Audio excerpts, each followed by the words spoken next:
تو ناظرین آپ نے کوشش کرنی ہے کہ درود ابراہیمی کی ہی تلاوت کریں۔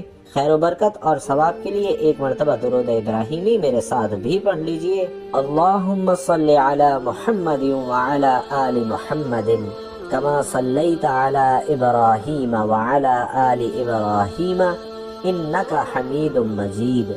اللہم بارک علی محمد وعلی آل محمد کما بارکت علی ابراہیم وعلی آل ابراہیم انک حمید مجید۔ ناظرین آپ نے درود پاک پڑھتے ہی سب سے پہلے عاجزی کے ساتھ اپنے مقصد کی نیت کرنی ہے۔ مقصد جتنا بڑا ہو یہ نہیں دیکھنا کہ یہ ناممکن ہے، دیکھنا یہ ہے کہ آپ مانگ کس ذات سے رہے ہیں، جو عرش الہی کا رب ہے، جو تمام خزانوں کا مالک ہے۔ آپ اس رب سے مانگ رہے ہیں جس کے قبضہ قدرت میں دونوں جہانوں کی بادشاہت ہے، اور وہی سب کو عطا کرنے والا ہے۔ بے شک وہ ہر چیز پر قادر ہے۔ آپ انشاءاللہ جو مانگیں گے آپ کو ضرور ملے گا۔ تو اپنے مقصد کی نیت کیجئے۔ اگر آپ اپنی اولاد کی ترقی اور کامیابی چاہتے ہیں تو یہ ذہن میں رکھیے کہ میں بیٹے یا بیٹی کے لیے یہ وظیفہ کر رہا ہوں یا کر رہی ہوں۔ اگر آپ کی کوئی حاجت ہے، کوئی اور پریشانی ہے، تب بھی آپ یہ وظیفہ پڑھ سکتے ہیں۔ آپ کو اپنے مقصد کی نیت کرنے کے بعد وہیں بیٹھے آنکھوں کو بند کرنا ہے اور پوری توجہ اور دھیان کے ساتھ وظیفہ پڑھنا شروع کرنا ہے۔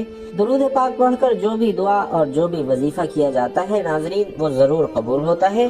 تو جو بندہ درود پاک پڑھتا ہے تو وہ اللہ کو راضی کرتا ہے، کیونکہ اللہ اس عبادت سے بہت خوش ہوتا ہے۔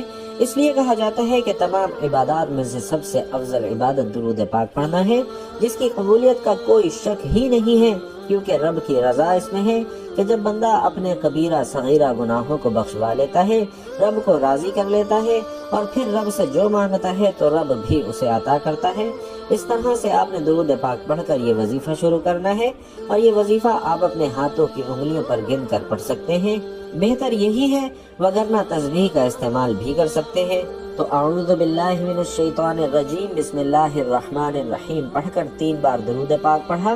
اب اپنے ہاتھ کی انگلیوں پر 100 بار الحمدللہ رب العالمین پڑھنا ہے، اور 100 بار جب آپ کی زبان سے نکل رہا ہو الحمدللہ رب العالمین، آپ روتے ہوئے، تڑپتے ہوئے، سسکتے ہوئے رب کعبہ سے مانگتے چلے جائیں۔ یقین کیجئے اللہ تعالی انشاءاللہ آپ کی نسلوں کو آباد کر دے گا۔ جن گناہوں کی پکڑ کی وجہ سے رب نے آپ کا رزق تنگ کیا ہے، آپ کے گھر میں پریشانیاں ہیں، فاقے ہیں، غربت ہے، تنگدستی ہے، اس صورت کی فضیلت و برکت سے انشاءاللہ ہر طرح کی پریشانیاں، ہر طرح کے گناہ اور ہر طرح کی بندشیں ٹوٹ جائیں گی، اور کامیابی انشاءاللہ آپ کا مقدر ہوگی۔ 100 مرتبہ الحمدللہ رب العالمین پڑھنے کے بعد آپ نے اللہ کے 2 ناموں کا وظیفہ کرنا ہے، اور وہ اللہ کے نام ہے یا رزاق یا فتاح۔ آپ نے 11 مرتبہ ان ناموں کا وظیفہ کرنا ہے۔ یا رزاق یا فتاح اس طرح ملا کر پڑھیں گے تو یہ ایک شمار ہوگا، اور اس طرح سے آپ نے 11 مرتبہ پڑھنا ہے۔ یا رزاق یعنی اے رزق دینے والی ذات، اے مشکلوں پر قابو پانے والی ذات، اے کامیابی دینے والی ذات۔ یا رزاق یا فتاح پکارنے کی دیر ہے۔ ناظرین انشاءاللہ عرش الہی سے فرشتے زمین پر اتریں گے اور آپ کے لیے، آپ کی اولاد کے لیے کامیابیاں چھوڑ جائیں گے۔ یا رزاق یا فتاح پڑھنے کے بعد آپ نے تیسرے اور آخری نمبر پر اب جو وظیفہ کرنا ہے سورۃ الکوثر کا وظیفہ ہے۔ بسم اللہ الرحمن الرحیم انا اعطیناک الکوثر فصل لربک وانحر ان شانئک ھو الابتر۔ اور آخر میں آپ نے یہ وظیفہ صرف 3 بار کرنا ہے، یعنی سورۃ الکوثر کو صرف 3 بار پڑھنا ہے۔ 3 بار سورۃ الکوثر پڑھ کر آخر میں 3 بار وہی درود پاک پڑھ لیں جو وظیفہ شروع کرتے وقت پڑھا تھا، اور وظیفہ مکمل کر دینا ہے۔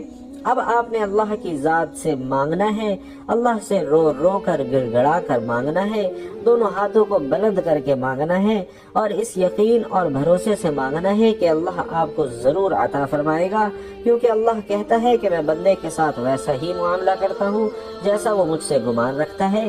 تو ناظرین دلوں میں وسوسے نہیں رکھنے، بلکہ کامل یقین رکھ کر اللہ سے مانگنا ہے۔